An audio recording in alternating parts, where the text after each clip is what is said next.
கர்த்தருக்கு பிடிக்காத ஒரு விஷயம், அவரை தவிர உலகத்தில் நீங்கள் யாரை அதிகமாக நேசித்தாலும் அவருக்கு பிடிக்காது. என்னங்க கொஞ்சம் பொசசிவாக இருக்குது? பொசசிவ்லாம் இல்லை, அதையும் தாண்டி ஒரு நான் தான் உனக்கு ஃபஸ்ட்டு, என்னை தவிர வேற யாரும் உனக்கு ஃபஸ்ட்டு கிடையாது, மிச்சம் எல்லாமே நான் கொடுத்தது தான். ஆனால் அது எல்லாமே எனக்கு அப்புறம்தான் இருக்கணும், என்னோட இடத்துக்கு எதுவுமே வரக்கூடாது. அதுதான் கர்த்தருடையதான ஒரே ஆசை.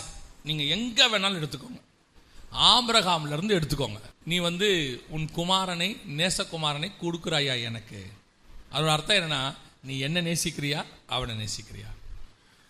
அப்படியே வாங்க, நேராக வாங்க, எலிசா கிட்ட வாங்க, இல்லை தாவீது கிட்ட வாங்க, எங்கே வேணாலும் வாங்க, நீங்கள் எதை வேணாலும் கேளுங்க.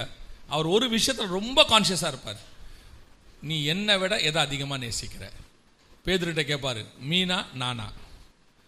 யோவான்கிட்ட கேட்பாரு, உன் தகப்பனா நானா?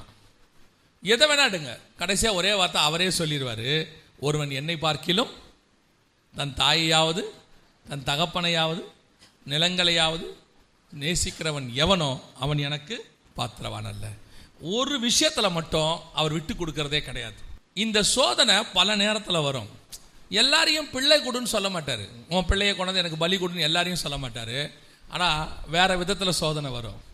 ஆராதனைக்கு போகிற நேரத்தில் ஃபோன் வரும், இப்போ போட்டு ஒரு இடத்துக்கு வாங்க அப்படின்னு, வர முடியாதுன்னு சொல்லணும், அது கர்த்தரே அனுமதிக்கிற ஃபோன் கால்.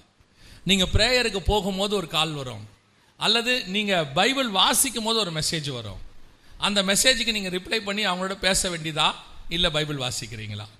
நீங்கள் ஆராதனைக்கு கிளம்பும் போது ஒருத்தர் ஃபோன் பண்ணுவார், ஃபோன் பண்ணி சொல்லுவார், உங்களை பார்க்க வரேன், ஒரு அரை மணி நேரம் இருக்க முடியுமா? வந்துட்டேன், பக்கம் பாரு, தைரியமாக சொல்லணும், ஆராதனைக்கு கிளம்பிட்டேன், நான் போயிட்டே இருக்கேன். இல்லை ஒரு ½ அன் ஹவருங்க, வந்துடுறேன், நான் போயிட்டு வந்துடுறேன், நீங்கள் இருங்க அப்படின்னு சொல்லிடணும். சில நேரத்தில் பிசாசு சோதனைக்கு என்ன பண்ணுவான் தெரியுமா? நீங்கள் ஆராதனைக்கு கிளம்புற நேரத்தில் ஒரு ஆள் அனுப்புவான். கர்த்தரும் அதை அனுமதி கொடுப்பார். ஏன் தெரியுமா?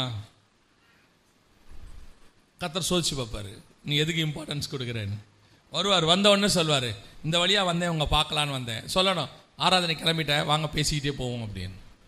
அப்படி நீங்கள் ஒரு 2 காரியம் நடக்கும்.